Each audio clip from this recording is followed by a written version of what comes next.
यशोदनंदन Vraj Jan Ranjan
Om Namo Bhagavate Vasudevaya. Om Namo Bhagavate Vasudevaya. Om Namo Bhagavate Vasudevaya. Om Namo Bhagavate Vasudevaya. Om Namo Bhagavate Vasudevaya.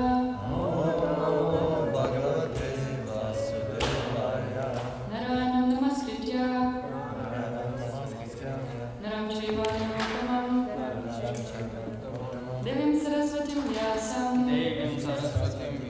Tato Jayavadire, Dashta Prayishva Bhadrishu, Nityam Bhagavata Sevaya, Bhagavati Uttama Shloke, Bhaktir Bhavati Naishtiki. Before reciting the Srimad Bhāgavatam, which is the very means of conquest, one should offer respectful obeisances unto the personality of Godhead Narayan, unto Narayana Rishi, the supremest human being, unto Mother Saraswati, the goddess of learning, and unto Srila Vyasadeva, the author. By regular attendance in classes in the Bhāgavatam, and by rendering of service to the pure devotee, all that is troublesome in the heart is almost completely destroyed. A loving service unto the personality of Godhead, who is praised with transcendental songs, is established as an irrevocable fact.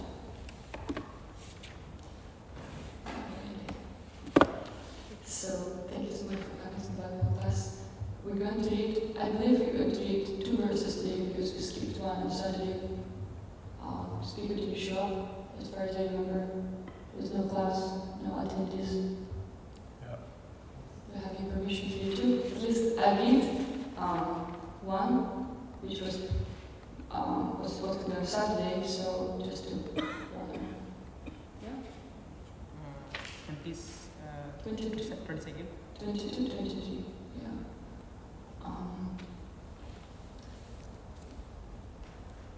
I'll just read some feet myself and then we will recite together 23. Yajaucha nisrita saripravarodakena tiritena murtnya dhikritena shiva shivubhut dhyatur manashamalashayla nisrishta vajram dhyaye chiram bhagavatashcharanarvindam. The blessed words Shiva becomes all the more, it's easy to say, purport and translation by His Grace Dasi Swami Srila Prabhupada. Dear Prabhupada, the blessed Lord Shiva becomes all the more blessed by bearing on his head the holy waters of the Ganges, which has its source in the water that washed the Lord's lotus feet. The Lord's feet act like thunderbolts hurled to shatter the mountain of sin stored in the mind of the meditating devotee. One should therefore meditate on the lotus feet of the Lord for a long time. So how long should we meditate to get free from all the sinful reactions? For a long time, yeah. Purport. In this verse, the position of Lord Shiva is specifically mentioned. The impersonalist suggests that the absolute truth has no form and that one can therefore qualify, equally imagine the form of Vishnu or Lord Shiva or the god of Durga or their son Ganesh. But actually, the Supreme Personality of Godhead is the Supreme Master of everyone. In the Chaitanya Charitamrita, at Lila 5:142, it is said, Ekala Ishvara Krishna Har Shava Pritya. The Supreme Lord is Krishna, and everyone else, including Lord Shiva and Lord Brahma, not to mention other demigods, is a servant of Krishna. The same principle is described here. Lord Shiva is important because he is holding on his head the holy Ganges water, which has its origin in the foot wash of Lord Vishnu. In the Hari Bhakti Vilas by Sanatana Goswami, it is said that anyone who puts the Supreme Lord and the demigods, including Lord Shiva and Lord Brahma, on the same level, at once becomes a Krishnadi or atheist. We should never consider that the Supreme Lord Vishnu and the demigods on an equal footing. Another significant point of this verse is that the mind of the conditioned soul, on account of its association with the material energy from time immemorial, contains heaps of dirt in the form of desires toward the whole material nature. This dirt is like a mountain, but a mountain can be shattered when hit by a thunderbolt. Meditating on the lotus feet of the Lord acts like a thunderbolt on the mountain of dirt in the mind of the yogi. If the yogi wants to shatter the mountain of dirt in his mind, he should concentrate on the lotus feet of the Lord and not imagine something void or impersonal. Because the word has accumulated like a solid mountain, one must meditate on the lotus feet of the Lord for quite a long time. For one who is accustomed to thinking of the lotus feet of the Lord constantly, however, it is a different matter. The devotees are so fixed on the lotus feet of the Lord that they do not think of anything else. Those who practice the yoga system must meditate on the lotus feet of the Lord for a long time after following the regulative principles and thereby controlling the senses. It is specifically mentioned here in Bhāgavatam Janarindam. One has to think of the lotus feet of the Lord. The Mayavadis imagine that one can think of the lotus feet of Lord Shiva or Brahma or the goddess Durga to achieve liberation. But this is not so. Bhagavata is specifically mentioned. Bhagavata means of the Supreme Personality of Godhead, Vishnu, and no one else. Another significant phrase in this verse is Shiva Shivo Bhut. By his constitutional position, Lord Shiva is always great and auspicious, but since he has accepted on his head the Ganges water, which emanated from the lotus feet of the Lord, he has become even more auspicious and important. The stress is on the lotus feet of the Lord. A relationship with the lotus feet of the Lord can even enhance the importance of Lord Shiva, but to speak of other ordinary living entities. And we just can recite all together the next one. 22. Jahudvayam jala jalochanaya jananya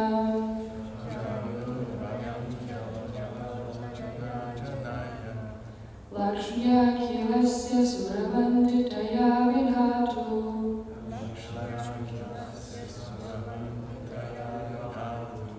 Urvordinaya karapala varochishayat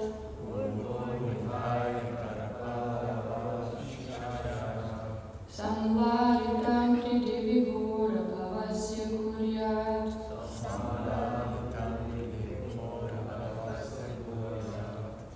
Janudvayam jala jalochanaya jananya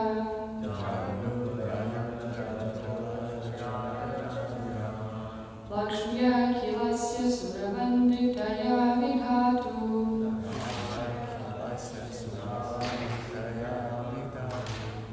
Purvor nidhaya karapala varochishayat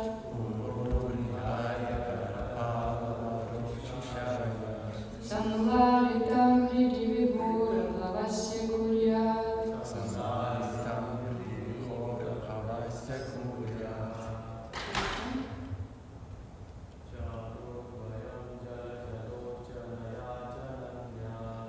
Janudvayam jala jalochanaya jananya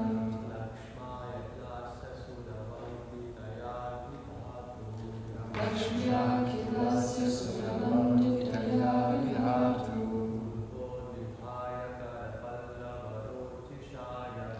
Urvodinaya karapala varochishayat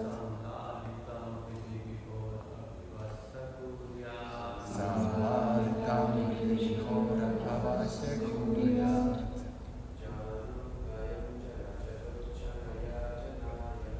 Janudvayam jala jalochanaya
Karapalava Rochishayat Purvo Nidhaya Karapala Varochishaya Samlalitam Divikor Abhavasya Kuryat Samlalitam Divyāngi Bhavasya Kuryas.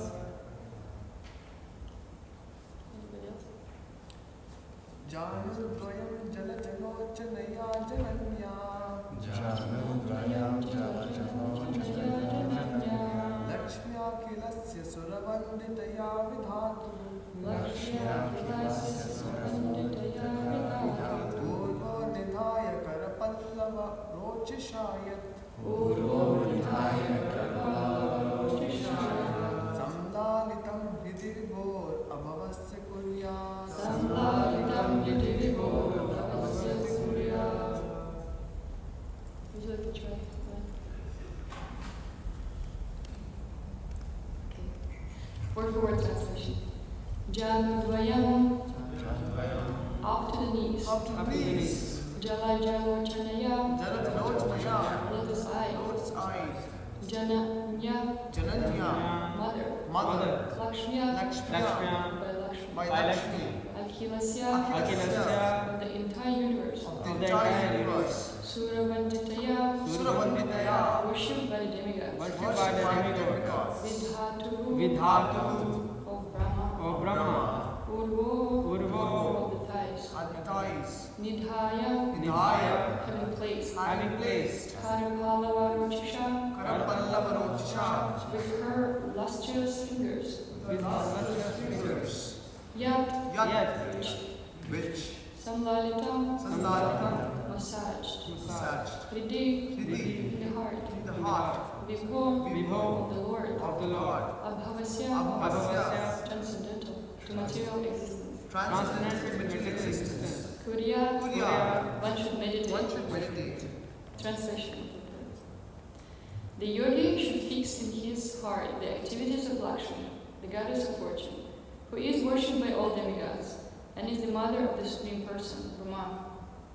She can always be found massaging the legs and thighs of the transcendental Lord, very carefully serving him in this way. And we can just repeat. The yogi should fix in his heart The yogi should fix in his heart the activities of Lakshmi, the activities of Lakshmi, the goddess of fortune, goddess of fortune, who is worshipped by all demigods and is the mother of the Supreme Person, Brahma. and is the mother of the Supreme Person. She can always be found massaging the legs massaging the legs and thighs and thighs of the transcendental Lord, of the transcendental Lord, very carefully very carefully serving him in this way. serving him in this way. Purport. Brahma is the appointed Lord of the universe. Because his father is Garbhodakasha Vishnu, Lakshmi, the goddess of fortune, is automatically his mother. Lakshmi ji is worshipped by all demigods and by the inhabitants of other planets as well. Human beings are also eager to receive favor from the goddess of fortune. Lakshmi is always engaged in massaging the legs and thighs of the Supreme Personality of Godhead, Narayan, who is lying on the ocean of Dharma within the universe. Brahma is described here as the son of the goddess of fortune, but actually he was not born of her womb. Brahma takes his birth from the abdomen of the Lord himself. A lotus flower grows from the abdomen of Garbhodakasha Vishnu, and Brahma is born there. Therefore, Lakshmi Ji's massaging of the thighs of the Lord should not be taken as the behavior of an ordinary wife. The Lord is transcendental to the behavior of the ordinary male and female. The word Abhavasya is very significant, for it indicates that he could produce Brahma without the assistance of the goddess of fortune. Since transcendental behavior is different from mundane behavior, it should not be taken that the Lord receives service from his wife, just as a demigod or human being must receive service from his wife. It is advised here that the yogi always keep this picture in his heart. The devotee always thinks of this relationship between Lakshmi and Narayan. Therefore, he does not meditate on the mental plane as impersonalists and voyagists do. Bhava means one who accepts a material body, and Abhava means one who does not accept a material body.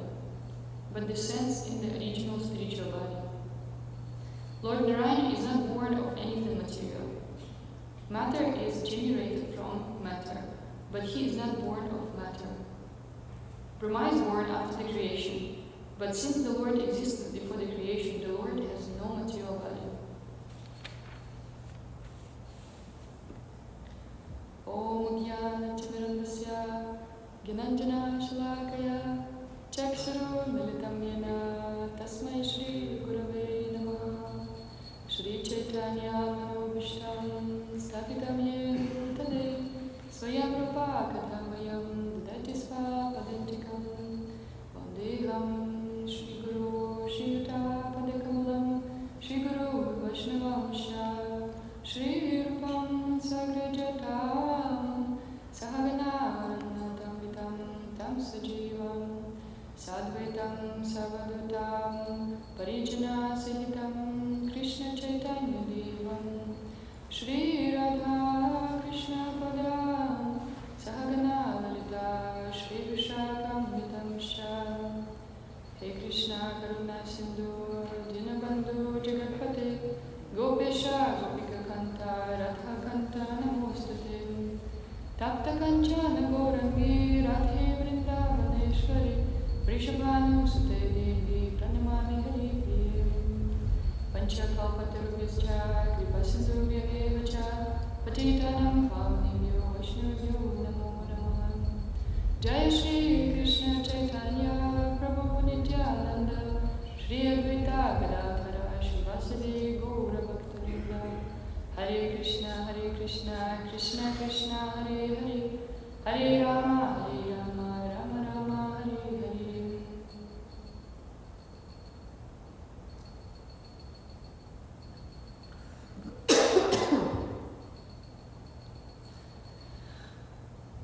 One more prayer I found very nice. Kadhanchana smrite yasmin dushkaram sukaram bhavet vismrite viparitam syat Shri Chaitanyam namamitam. Things that are very difficult to do become easier to execute if one somehow or other simply remembers Lord Chaitanya Mahaprabhu. But if one does not remember him, even easy things become very difficult. To this Lord Chaitanya Mahaprabhu, I offer my respectful obeisances. First, I would like to ask for blessings of all senior devotees, of all the devotees, so I can speak something like Shastra and beneficial to all of you, so you can use in your practical devotional life. Thank you. Vaishnavas are worshipable, so it's very important to have the blessings. So, the verse goes again, the yogi should fix in his heart the activities of Lakshmi, the goddess of fortune, who is worshipped by all demigods, and is the mother of the Supreme Person Brahman. She can always be found massaging the legs and thighs of the transcendental Lord, very carefully serving him in this way. So this whole chapter actually describes step by step how to meditate on the word. And we see that it's very, you have to do it by some type of progression, right? We heard before that first, we have to concentrate the mind on different things, and then even the way you look at the Supreme Lord, we have to start from, his lotus feet and then go up little by little go up, so that necessarily jump into his face, like that. And also heard this very nice verse about the devotees.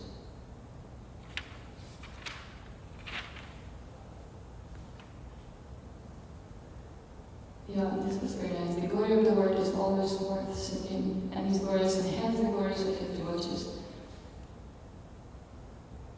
One should therefore meditate on the Supreme Personality of God and upon his devotees. One should meditate in the form of the Lord until the mind becomes fixed. So meditation to devotees is also recommended. So in this verse, we see that Mother Lakshmi mentioned that how we should meditate on the form of Lakshmi Narayan. And it says that that actually Lakshmi, she is automatically becomes mother of Lord Brahma because Lord Vishnu is his father. But Srila Prabhupada mentions that it's not the case necessarily. We all know that how Lord Brahma took his birth from the lotus flower, right? So there's no case of Lakshmi being there at all. And it just brings us to the point that Lord Vishnu, Krishna, he is completely transcendental. He doesn't need anything, anybody to feel satisfied or to create anything. And we do. So it's kind of foolish to compare even ourselves to Lord Vishnu, even though the tendency is there, because we all want to control and we all want to enjoy different things. And Srila Prabhupada very carefully mentions here how it shouldn't be misunderstood that, just like Mother Lakshmi serves Narayan, that in the same way, in mundane relationship, right, the husband would ask the same service from the wife. So it's completely different relationships. We do it in the mood of worship to the Lord. We don't imitate the Lord, even though the tendency is there, right? Because we all want to enjoy, especially, you see it says that we're all female in the spiritual world. But here, we have differences in the bodies, like that. So that's why we have to use our intelligence and common sense, in using all these things. Yeah, and it's also nice to transcend these whatever desires and behaviors we have, because it's a natural, male is a Purusha, right? So-called Purusha, it's only one Purusha, which is Lord Vishnu, Krishna. But the nature of the male is to control, and it's kind of naturally comes out that sometimes we see this behavior of asking of different services. Anyways, we shouldn't get confused mundane relationships with these relationships.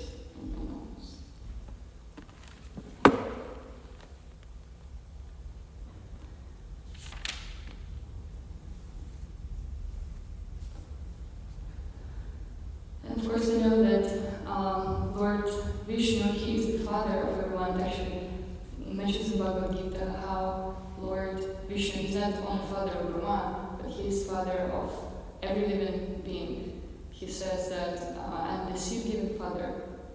So he is our father, which means compared to different impersonalists and voyages, so we can actually meditate on relationships with the Lord, because impersonalists they don't have to see relationships.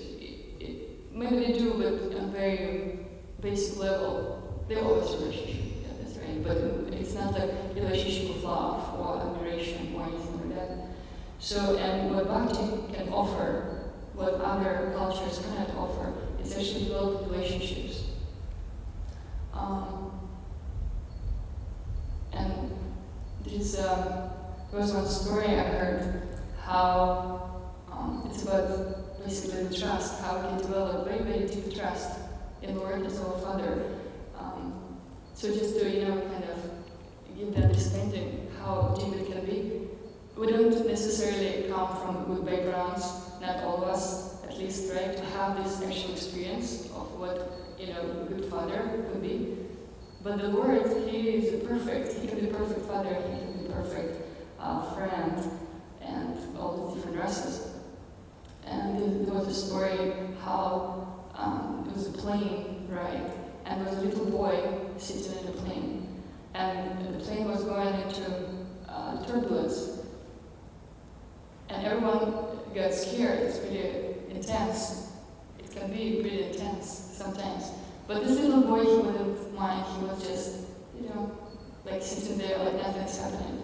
And then people started asking him, what actually happening? Why are you not even scared? You're so little. And then he said, I'm actually not worried because my father is a pilot. So he had this unflinching faith that no matter what, his father would take care of him. And even though we see like in mundane relationships, it's not always the case. Parents can't really protect us. No matter how they want, they can try, but it's not in their ability to do it. But Krishna can, like that, and that's why it's nice to develop this type of relationships. Any type of relationships, that's what Bhakti can offer us. If we miss out on this, then there won't be any juice in this practice. So we need to have something. We need to have this taste. And taste you get when you have, like, even like in book distribution, when the best book distributors, the best preachers, they are very personal. They pay attention to different details. They pay attention to different, how people look or how people speak, and they notice it. They tell about this to people. And personalism is very touching the heart. Impersonalism, not very touching at all. Even you see, like, English language is very interesting. I find it interesting how there's something called passive voice. When you say, I broke a window, but then you can say, oh, the window is broken. So it's kind of personal, and there's no emotion in it. Like Bhakti is full of emotions, full of, different feelings. That's what we see from our acharyas, from our, bhajans especially. Yeah, and in this step-by-step meditation that we were talking about, it's very important to concentrate on what meditation actually is. It's absorption, it's full concentration on something. And like Narada Muni was mentioning the other day, how we should read the pastimes of the Lord, because we can actually know more details about Krishna. And the more details you know about someone, the more you meditate on this person, the more you know what this person does, or what different things. So it becomes your meditation. That's why even though these pastimes are very, very high, so even like to meditate on Lakshmi Narayan, who can even do it? I just saw a picture of Lakshmi Narayan, honestly speaking. But how do we actually know what we should meditate? Arjuna was mentioning the other day about imagination. You can imagine things, but then it leads to Imagination. more imagination. Exactly.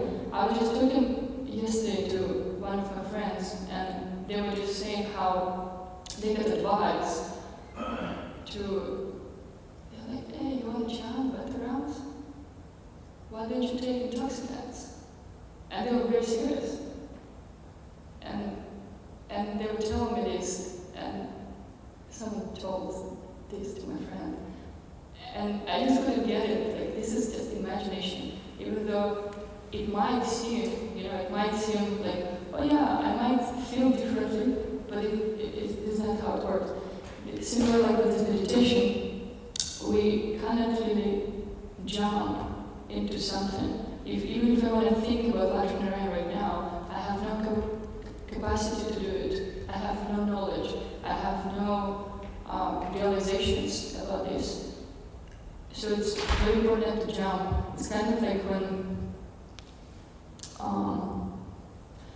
Bhagavad Gita verse, I found very nice, says that we actually can be disturbed by happiness or distress. So we can be disturbed by happiness even. And, okay, I'll just give you an example. If someone wins the lottery right away, millions and millions of dollars, what's going to happen most likely to this person?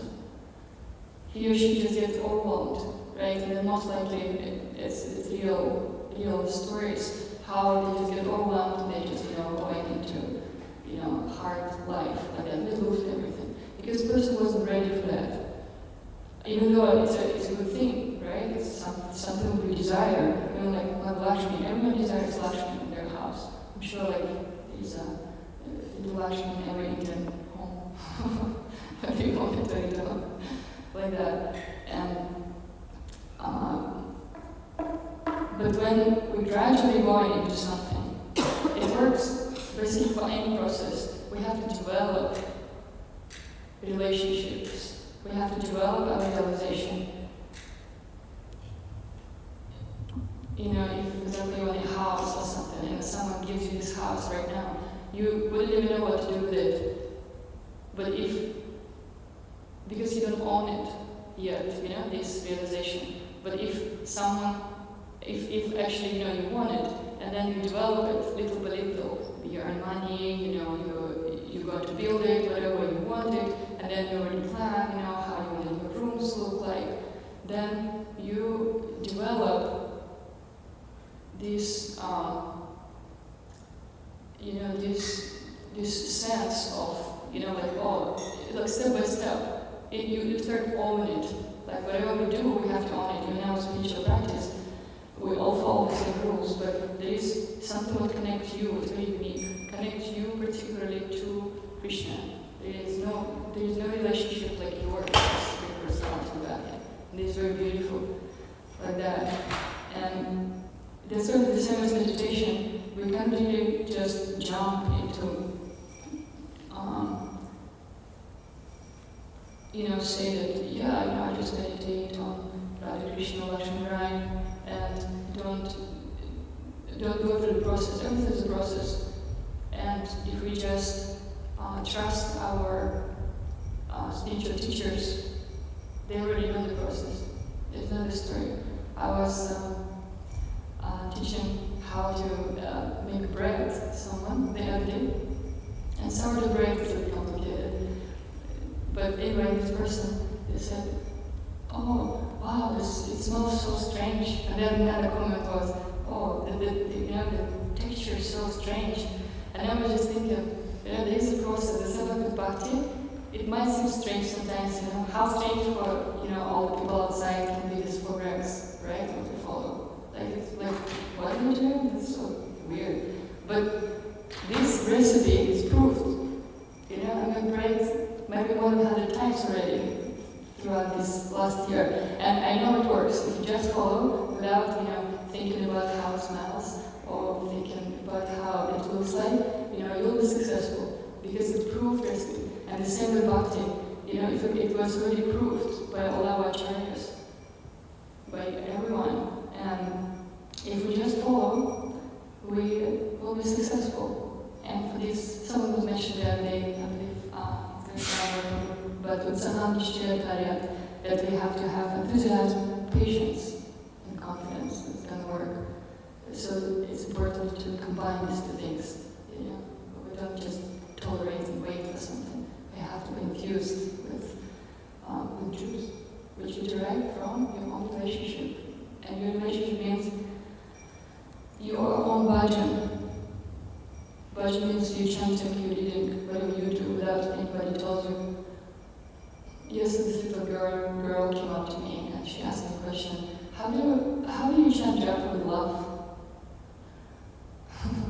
And she's about 10 years old. And it was a good question. Because how do you chant japa with love? Right? Sometimes we do it just because our speech master told us. You know, there's a little bit, but she was so sincere. And then I asked her, you know, what would you do it if no one asked you to do it? And she said no. Yeah. And so it's important to understand why we're doing something and do it for your own sake, not for because someone asked you to do it like that. So in this case, you become like the owner of your own practice. You can develop your relationship. And this whole chapter, it gives us Divyāngi yoga, yeah, like meditation on the word. And recently I listened to this class by Andrew Prabhu. It was his last Srimad Bhāgavatam class. And he basically said a very important thing. He said, we're not qualified for anything in this stage. Not for meditation, not for deity worship, not for performing different yajnas. Yeah, he used this Kali Yuga rejects. Nothing qualified for Hallelujah. Well, that's humbling to understand, right? If you actually think about it, that's true. We kind of sit down for a little bit and meditate. We want to speak about topics of Lakshmana, right? We can do it. But there is a way actually how to do it. There's a very nice bhajan sent by the Dasi where actually all the bhajans, they're so amazing. They really gives us this emotion of people who think themselves not qualified, but they actually do devotees. And we can connect so much because this is how we feel sometimes. And this bhajan, you all know this one. It's called Gaurangi Tipada. It says, it's very, very beautiful. It says that if one simply dives in the ocean, in the Nectarian ocean, of the pastimes of Lord Chaitanya Mahaprabhu, he will come out on the shore of pastimes of Radha Krishna. How beautiful, how pretty, right? You can imagine. Actually, yeah, okay, I'll just read this verse. This is the last verse. I'll just read everything. Anyone who has accepted the true lotus feet of Lord Chaitanya can understand the true essence of devotional service. If one is captivated by the pleasant pastimes of Lord Chaitanya, the dirty things in the heart will all become cleansed. Just like we read the previous verse, right? About how the Lord's feet act like thunderbolts hurled to shatter the mountain of sins stored in the mind of the meditating devotee. So you can just meditate on Lord Chaitanya. There is no difference. And for our age, it's even better. So the second verse goes, one who simply takes the holy name of Gaura Sundara, Shri Krishna Chaitanya, will immediately develop love of God. Such a person will say, bravo, very nice, excellent. If one appreciates the merciful pastimes of Lord Chaitanya and feels ecstasy and sometimes cries, this process will immediately help him to understand the eternal pastimes of Radha Krishna. Simply by understanding that the associates of Lord Gauranga are eternally free from material contamination, one can immediately be promoted to a transcendental abode of Lord Krishna. If one simply understands that the land of Navadvip is not different from Vrindavan, then he actually lives in Vrindavan.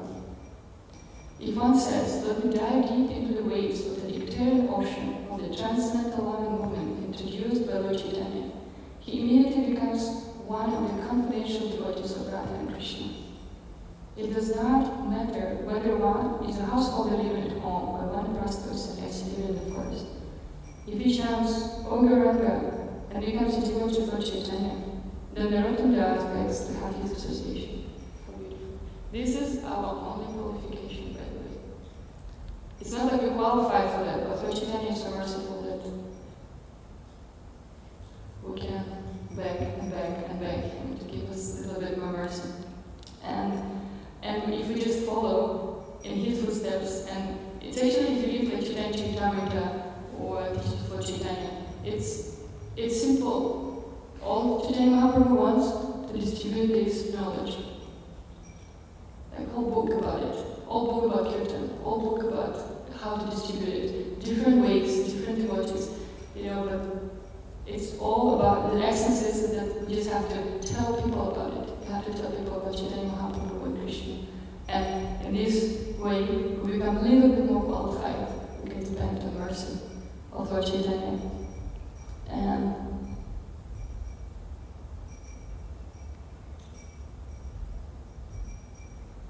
any reflections? Any questions? It's nice to have a discussion. If you have anything to add, to say, your own realizations about this verse.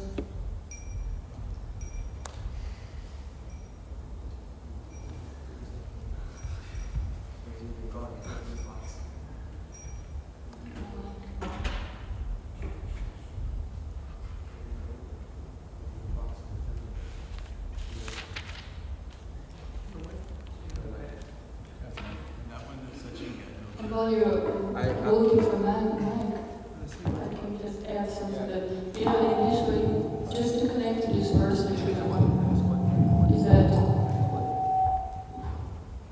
is that just, how can we transcend?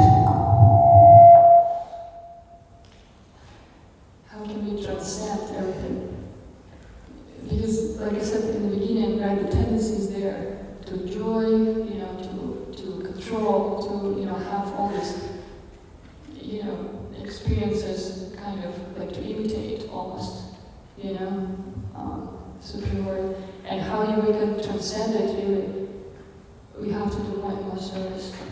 We have to really to purify the heart. And we have practical experience. We're going out to Harinam for 7 hours, for 12 hours. And before you go out, and after you go, you're coming back, you're a completely different person. How do you have this experience? I'm sure I can. Okay, let's hear it. Hare Krishna. Such a This will be Hare Krishna temple if we have working lines. I'm just gonna say. So anyway, I have a question.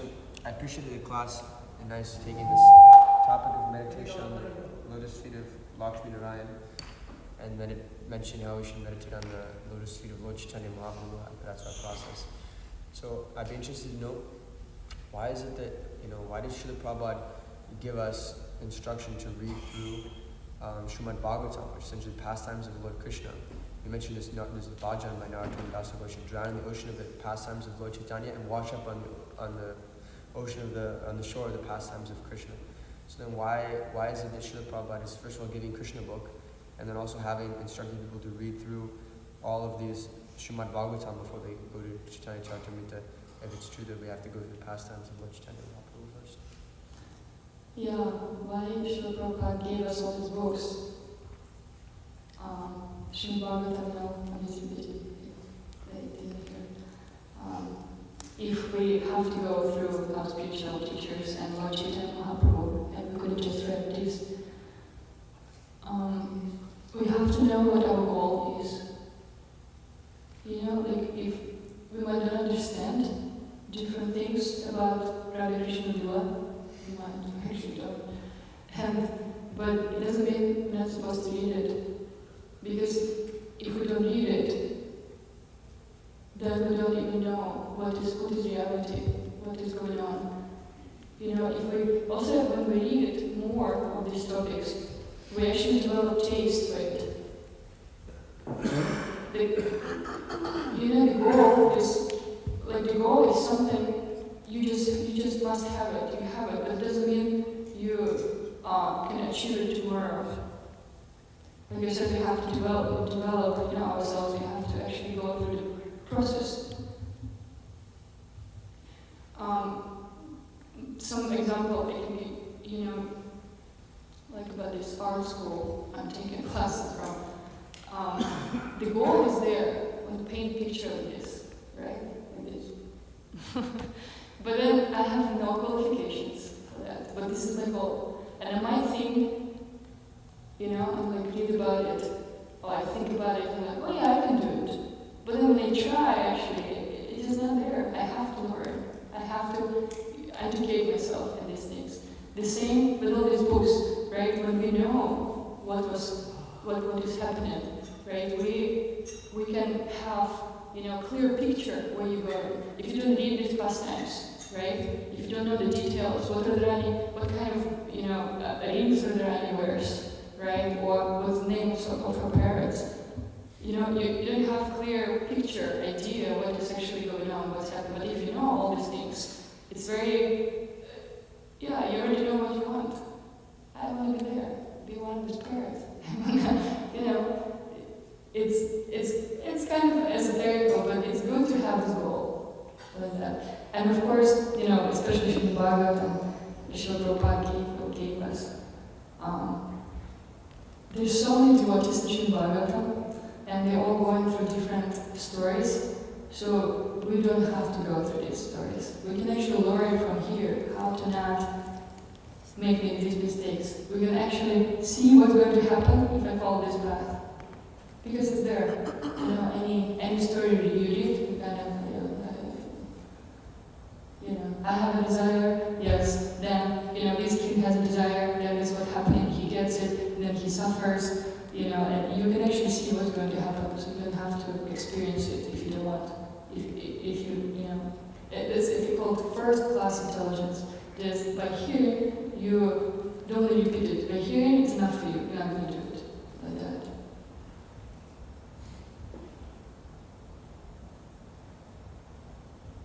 And how we can get to it through Lord Chaitanya. That's why we have to read. but maybe someone else has better answer for this question. I would want to hear too. Actually, not that before you answer. I didn't hear the question. I think the question was more about the order in which we were to perceive. No, or Proceed. Ryan's question? Yeah, right. He said, why do we need this? Why should Prabhupada give us Srimad Bhāgavatam, Krishna book? This books about Krishna's pastimes. If we can just, read Lord Chaitanya's pastimes, and we will be all right. Why he gave us this, Radha Krishna pastimes? I think what you said, Mataji, I agree. Okay. No, what Too kind, too much. Okay. Yeah, that's good. Realization. Yeah. You were saying that one kid came and asked you about how to chant with love. So I was just thinking that at our stage, because we don't have love for Krishna, but we do chant with love for the spiritual master. So therefore we are still chanting with love, and therefore there is struggle. We're happy to struggle. Yeah, that's nice. But you think kids don't understand these things yet? Yeah. Like Arjuna just said that we don't have love for Krishna, but we have love for our spiritual master. That's why we chant. This is our next level. And I was thinking to tell her this, but then it's not in her mind yet, the duty, right? She's like so young, so she just how to chant with love. Yeah, I told her that when you can offer all the emotions, to Krishna, like trying to connect emotionally to your japa, like that. And yeah, she was happy. Anything else? This is on my microphone, so. What happened in the night? I thought it was cool. You made the example about the food thing. And Sriko Balfran, when I was in San Francisco, said something similar that blew my mind. It was also cool. Speak up. He said, I think there's some process when you clean potatoes where they bump against each other to remove the dirt. And he said that's what sanghas like, bump against each other to remove the dirt of your, of your past conditioning. And I was thinking about it, this person said that and you had that realization. I'm kind of wondering, when did that realization come and how did it help your spiritual life, being able to connect something so simple to something so profound?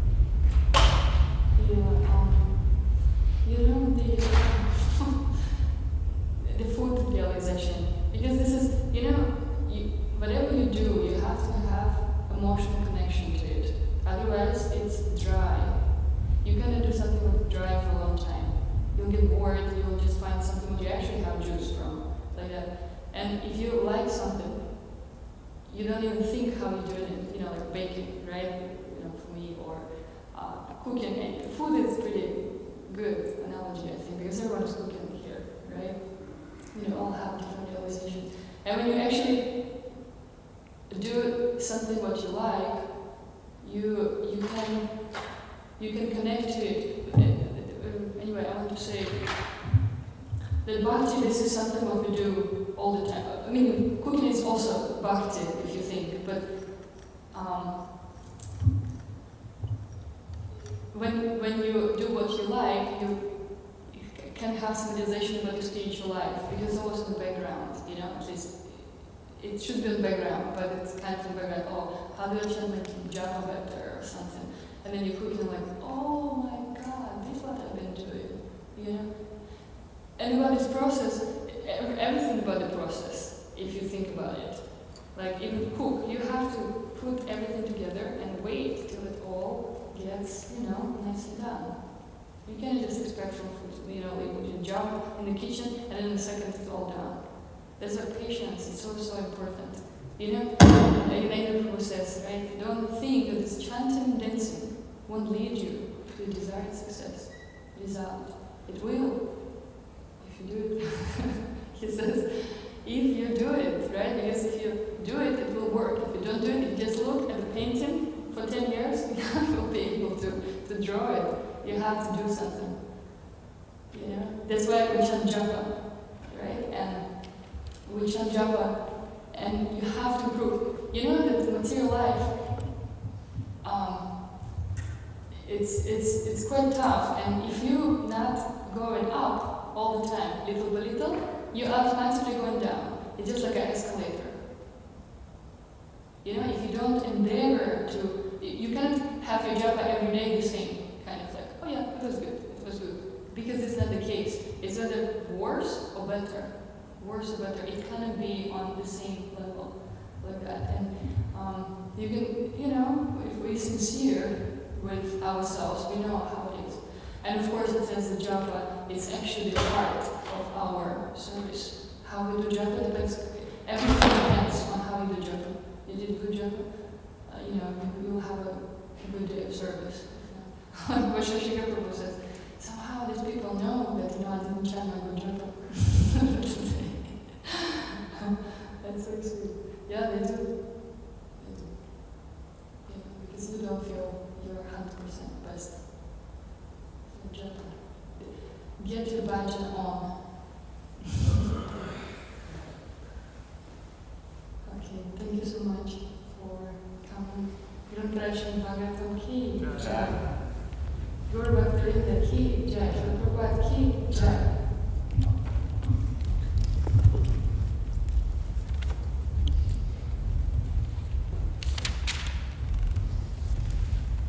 Hey, nice call.